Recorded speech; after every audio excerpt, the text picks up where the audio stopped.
Toronto 360 special में आपको खुशामदीद। ICC immigration ताउन से प्रोग्राम के सेगमेंट में आपके लिए पेश किया करते हैं। लास्ट वीक भी MD5 से हमने आपकी मुलाकात करवाई थी। आज भी हमारे साथ मौजूद हैं, बहुत काबिल एतमाद नाम हैं हमारी कम्युनिटी में। आईसीसी इमिग्रेशन गुज़श्ता 10 साल से अपनी सर्विसेज जो हैं वो दे रहे हैं। MD भाई, वेलकम यू अगेन।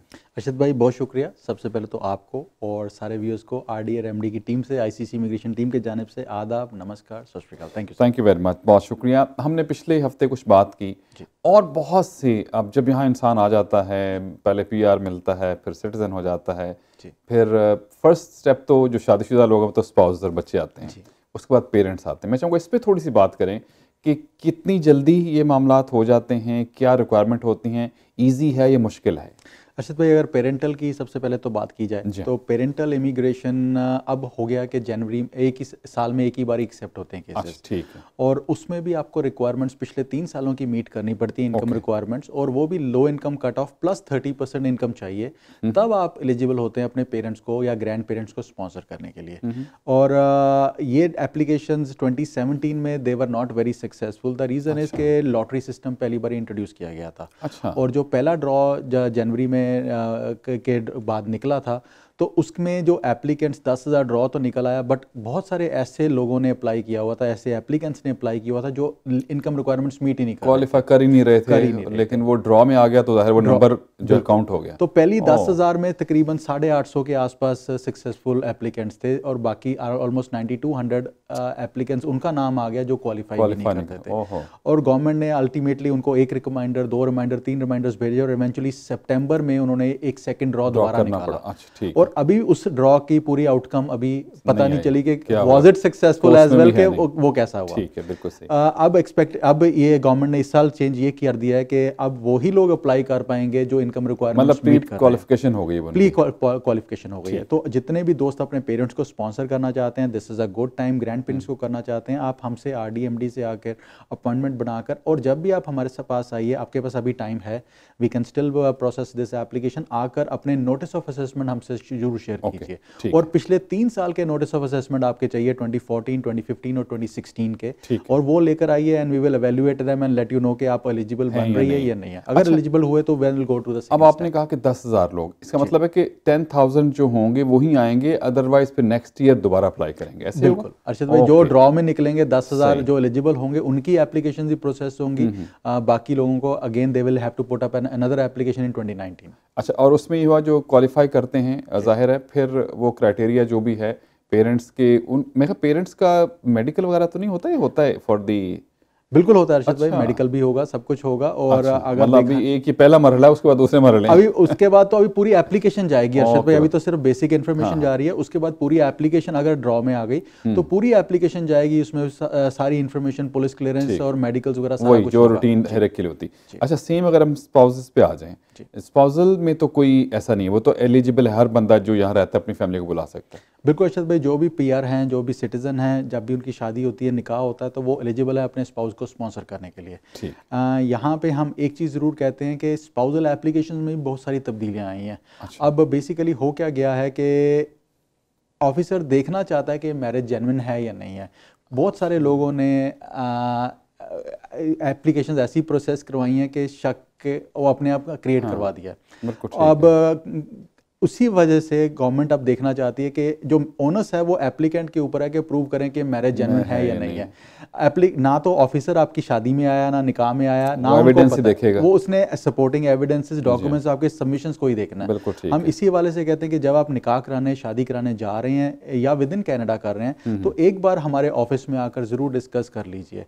उसके साथ होता क्या, हम आपके साथ 15, वैसे तो ऑनलाइन में आप सब कुछ you can pull out, but वो जेनेरिक इन्फॉर्मेशन मिलती है आपको। जब आप हमारे पास आते हैं तो हम आपके केस स्पेसिफिक क्वेरीज, आपके सर्कमस्टांसेस को देखते हुए आपके क्वेश्चन आंसर्स को हम एड्रेस करते हैं, और उस हवाले से हम एक एक चीज़ को बता देते हैं कि ये चीज़, डॉक्यूमेंट्स, ये इन्फॉर्मेशन हमें चाहिए होगी, तो उस हवाले से आपकी तैयारी बेटर हो सकती है। अच्छा, और उसमें जाहिर है कि जो किसी ने, मतलब मुख्तलिफ लोग हैं, जाहिर है ट्राई करते हैं गैर, मतलब बोगस सर्टिफिकेट्स लगा दे, कुछ लगा दिए, लेकिन उसका फिर नुकसान बाकी तमाम लोगों को होता है कि वो सारे उसी सिस्टम में से गुजरना पड़ जाता है। और हमारे लोगों के बारे में बहुत सी बातें इस हवाले से जो हैं वो हैं, और करते भी होंगे, ऐसी बात तो नहीं है।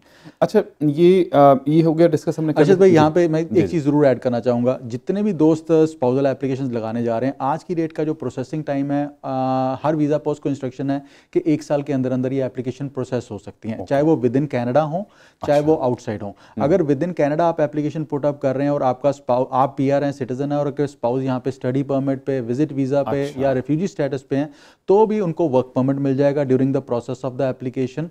बट इन केसेस में विद इन कैनेडा के एप्लीकेशंस के अंदर आपके पास अगर एप्लीकेशन रिफ्यूज हो जाती है तो आपके पास अपील का राइट नहीं होता। अगर आउटसाइड एप्लीकेशन रिफ्यूज होती है तो आपके पास अपील का राइट है, आप कंटेस्ट कर सकते हैं इमिग्रेशन अपील डिवीजन में जाके। और यहाँ पर अगर आपकी ये सेकंड मैरिज है, you have to be extra careful when you are submitting the application. उसका रीज़न है कि ऑफिसर को नज़र आना चाहिए कि ना तो पहली मैरिज ऑफ कन्वीनियंस थी, ना ये मैरिज ऑफ कन्वीनियंस है, ना कनाडा आने के लिए या लाने के लिए नहीं की जा रही, बट समहाउ सर्कमस्टांसेस या रिलेशनशिप वर्कआउट नहीं हुई जिसकी वजह से ये डिवोर्स हुआ या सेपरेशन हुई।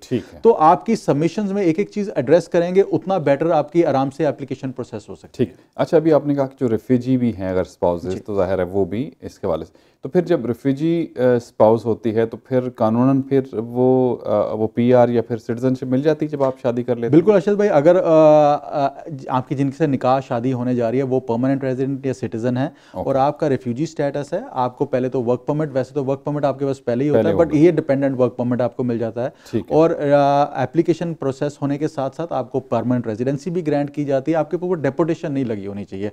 अगर डेपुटेशन लगी हुई है तो आपको कंट्री छोड़कर वापस जाना पड़ेगा और फिर आपकी application outside of Canada process होगी। सही। अच्छा, एक मुझे याद पड़ता है, शायद पता नहीं कि जो एज थी चिल्ड्रंस की वो कुछ बड़ी थी पिछले दिनों में। जी अर्शद भाई, वो अब क्या हो गई है? अब 22 साल तक के बच्चे साथ में, 22 साल तक के बच्चे, पहले 18 पहले 19 साल तक, हाँ जी, अब 22 साल तक के बच्चे स्पॉन्सर हो सकेंगे।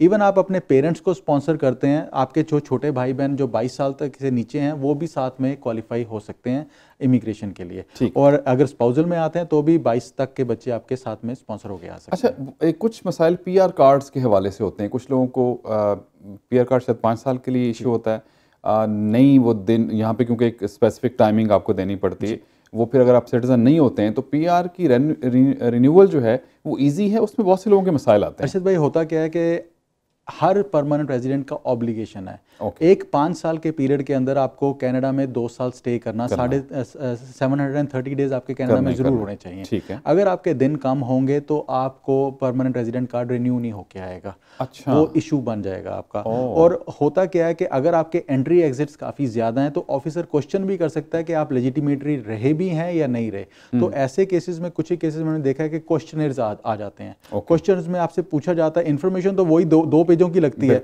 बट उसमें इन्फॉर्मेशन इतनी एक्सटेंसिव जा रही है कि ऑफिसर हर एंगल से पूछना चाहता है, आपके बच्चे कौन से स्कूल में जा रहे हैं, आपके हेल्थ स्वाइप्स कहाँ पे हैं, आपका PR का आपने क्रेडिट कार्ड्स कहाँ पे यूज़ किए हैं, आपके यूटिलिटी बिल्स कहाँ पे हैं। तो वो काफ़ी इन्फॉर्मेशन आपसे गैदर करता है कि कोशिश कर रहा है कि आप एक्चुअली रहे भी हैं या नहीं रहे। यहाँ पे एक ही चीज़ कहना चाहूँगा कि झूठ ना बोलिए। अगर आप नहीं रहे और कुछ लेजिटिमेट रीजंस थे कि आपको पाकिस्तान में रहना पड़ा या इंडिया में रहना पड़ा या बैक होम में रहना पड़ा, तो पुट इट अप, आप झूठ बोलेंगे आपको 10 झूठ और बोलने पड़ेंगे, आप जो है पकड़े जाएंगे। अच्छा, ये बात अभी मैं इसी से थोड़ा सा और इसी बात को आगे लेके जाता हूँ कि बहुत से लोग इंडिया पाकिस्तान चले जाते हैं, पीछे से यहाँ की जो फैसिलिटीज़ मिल रही उसको अवेल कर लेते हैं, तो ये उनके नेगेटिव में जाएगा जब सिटीजनशिप के लिए उसके लिए अप्लाई करेंगे तो? नॉर्मली ये इन्फॉर्मेशन तब तक पूछी ही नहीं जाती। अगर आपसे पूछी जाए कि आपको वैसे तो टेक्निकली ये जो सहूलतें आप करनी नहीं चाहिए, जो आप एलिजिबिलिटी नहीं बन रही तो डू नॉट गो, नहीं है तो उसको ना आप लें तो बेहतर ही है। बिल्कुल अर्शद भाई, सही। नाज़रीन इकराम, बहुत से टॉपिक हैं इस हवाले से, बहुत से और टॉपिक भी मेरे जहन में आए हैं, लेकिन हम चाह रहे हैं कि आप तक वो इन्फॉर्मेशन पहुँचाएँ। अच्छा, एक मैं आपको और बात बता दूं कि अगर आपके जहन में कोई क्वेश्चन है, info@toronto360.tv हमारा ईमेल एड्रेस है, आप उस पर हमें ईमेल भी कर सकते हैं। MD भाई या इनकी टीम के कोई भी यहाँ पे ICC इमिग्रेशन से आते रहेंगे, हम उनसे वो सवालात भी जो हैं वो पूछते रहेंगे। हमारे जहन में बहुत से सवालात हैं और अगर आपके जहन में कोई सवाल आए, आपके जहन में भी कोई सवाल अगर आता है तो ज़रूर आप हमें ईमेल कर दीजिए। ये हमारा नंबर है फ़ोन का, वो उसके ऊपर आप इवन हमारे जो मेल बॉक्स है उसमें अपना मैसेज भी छोड़ सकते हैं। एंड भाई, थैंक यू वेरी मच। बहुत से टॉपिक्स हैं, तो नेक्स्ट वीक होपफुली हम ये देखेंगे कि क्या एक वहाँ पे नौजवान जो हैं पढ़े लिखे हैं, क्या आसान तरीन रास्ता है उनके लिए आने का, इस पर हम डिस्कस करेंगे। स्टे ट्यून्ड, नेक्स्ट प्रोग्राम में MD भाई हमारे साथ फिर होंगे। ICC इमिग्रेशन के स्पेशल स्पॉन्सर्ड प्रोग्राम में। इस प्रोग्राम अभी हमें इजाज़त दीजिए, नेक्स्ट वीक आपसे मिलते हैं। Stay tuned.